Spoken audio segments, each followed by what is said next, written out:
반갑습니다. 자유민주주의 빵식입니다. 오늘 5월 18일 화요일이고요.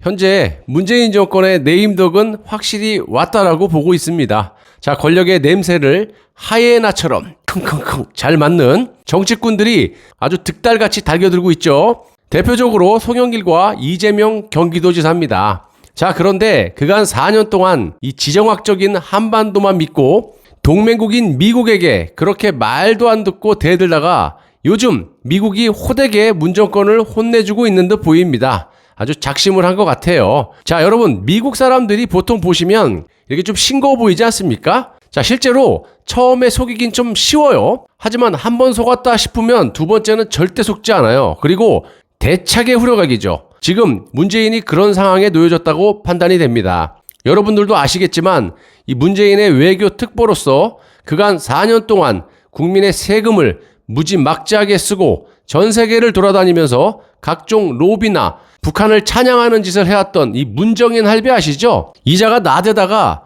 미국에게 한 방 얻어맞았어요. 문정인 전 대통령 외교 안보특보, 지금은 세종연구소 이사장인데 이자가 미국이 북한 인권 문제를 들고 나올 경우 비핵화 문제에서 진전을 이루기가 어렵다, 이런 식으로 밝힌 바가 있었는데 이에 즉각 미 국무부가 현지 시각 17일 그딴 소리 집어쳐! 미국은 외교 정책의 중심에 인권에 전념하고 있다라고 입장을 내놨다는 겁니다. 완전히 반대의 목소리가 나온 거죠. 한국은 북한 인권에 대해서 말도 하지 말아주세요. 그런데 미국은 대놓고 웃기고 자빠졌네. 인권이 최우선이야 우리는. 이런 거 아니겠습니까? 더 나가서 국무부 대변인실 관계자는 미국의 소리 VA 있죠? 그 방송에 인권 남용 문제를 지적해 나가는데 같은 생각을 가진 협력국들과 단합된 모습을 보일 것이다 라고까지 말을 했습니다. 그러니까 문재인 정권은 북한의 인권을 무시하고, 아니죠, 무시보다 완전히 법까지 바꿔가지고 박사막시 보세요. 지금 구속 위기에 처해 있지 않습니까? 자, 그냥 다 집어넣거나 목숨을 걸고 탈북한 탈북자들은 다시 복면을 씌워가지고 김정은에게 보내주고 있지 않습니까? 아니, 그럼 탈출했던 탈북민들이 북송이 돼버리면 거기서 살아남겠어요? 완전히 박근혜 대통령 때하고 360도 틀린 짓을 하고 있죠. 누가 목숨 걸고 자유를 향해서 남쪽으로 오겠습니까? 와봐야 다시 쫓겨나는 상황인데, 이런 상황을 두려워하는 목소리까지 이미 나왔었죠. 문정인 할배가 17일 어제 이낙연 전 대표가 주최한 심포지엄에서 지금 제일 걱정되는 부분이 미국이 북한의 인권 문제를 들고 나오는 거다. 그러면서 북한은 인권 문제를 들고 나오면 대북 적대시 정책이라 보고 이럴 경우 핵을 포기하기 어려워질 것이다 라고 말을 하는데 진짜 웃기고 자빠졌어요. 여러분, 아시는 분은 아시겠지만 북한은요, 한국이나 미국이 어떠한 당근을 던져주더라도 절대 핵 포기 안 합니다. 방법은 딱 하나밖에 없어요. 일단 보험을 철저하게 드러나야 됩니다. 동맹국인 미국에 딱 들러붙은 상태에서 북한을 경제적으로 고립을 시키고 한미일 공조 시스템을 기반으로 중국을 강하게 압박해서 중국 공산당을 무너뜨리면 북한은 자연스럽게 두 손 두 발 들고 기어 나오게 됩니다. 그리고 정말 중요한 걸 모르시는 분들도 계시던데 대한민국을 비롯해서 전 세계 어떤 국가라든지 미국하고 친하지 않은 나라 그 꼬라지를 보셨습니까? 그만큼 미국의 영향력이 크다라는 거예요. 이건 부정할 수 없는 부분입니다. 현재 종북 세력들이 미군 철수를 외치고 있지만 그렇게 많지 않은 미군이 철수를 한다고 무슨 일이 생기겠어? 라는 분들도 계시겠지만 절대로 잘못 생각하는 겁니다. 미군의 숫자가 중요한 것이 아니라 쉽게 말씀드리자면 대한민국은 미군 보험을 들어놓은 거예요. 만약 북한이 남침을 해서 미군이 잘못되면 미국은 자동적으로 개입을 하게 됩니다. 그뿐입니까?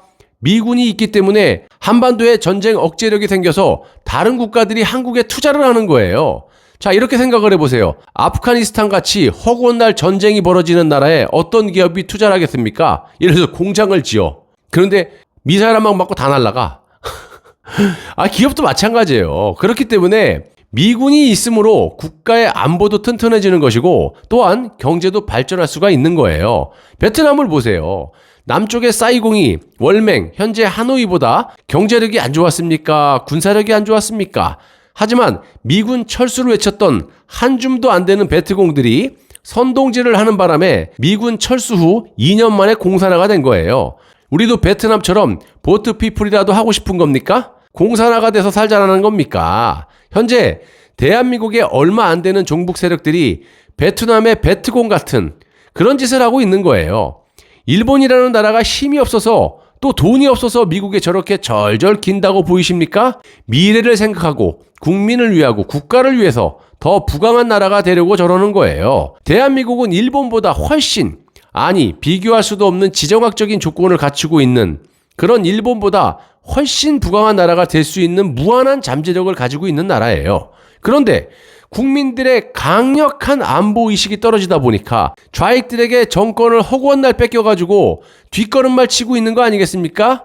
어느 예언가가 그랬어요. 얼마 지난 후 한반도는 대한민국이 만주 벌판까지 진출해서 전 세계 미국 다음으로 두 번째로 국력이 강한 나라가 될 것이라고 예언을 했습니다. 저도 100% 공감합니다. 하지만 그렇게 하기 위해서는 국민들의 의식부터 뜯어 고쳐야 된다고 생각해요. 저부터 말입니다. 자, 일본을 다시 한번 말씀드리자면 일본이 대한민국보다 경제력, 안보 훨씬 더 강력하지만 왜 저렇게 기고 있느냐? 미국에게. 대한민국은 미국의 덕을 엄청나게 많이 본 그런 국가입니다. 그런데도 지금 문재인 정권 하는 거 보세요. 은혜를 지금 뭘로 갖고 있습니까? 일본을 보십시오. 원자폭탄 2대 맞고 완전히 나라가 그냥 초토화가 됐는데도 정말 미국하고 전쟁하고 예전에 난리도 아니었잖아요. 그런데도 그런 나라에게 이렇게 발발 긴다는 거는 얼마나 자존심을 팍팍 구기고 먼 미래를 보고 발톱을 딱 숨기고 있는 거 아니겠습니까? 일본은 미국처럼 스텔스 전투기도 충분히 만들 수 있는 기술력을 갖고 있어요. 항공모함? 미국과 전쟁을 할 때 보십시오. 미국의 항공모함하고는 잽도 안 되게끔 무사십니까? 그 항공모함 보십시오. 세계에서 가장 강력한 항공모함을 만드는 그런 나라예요.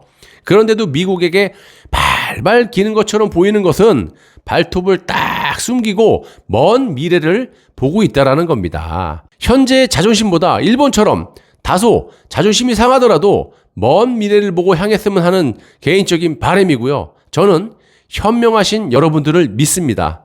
감사합니다.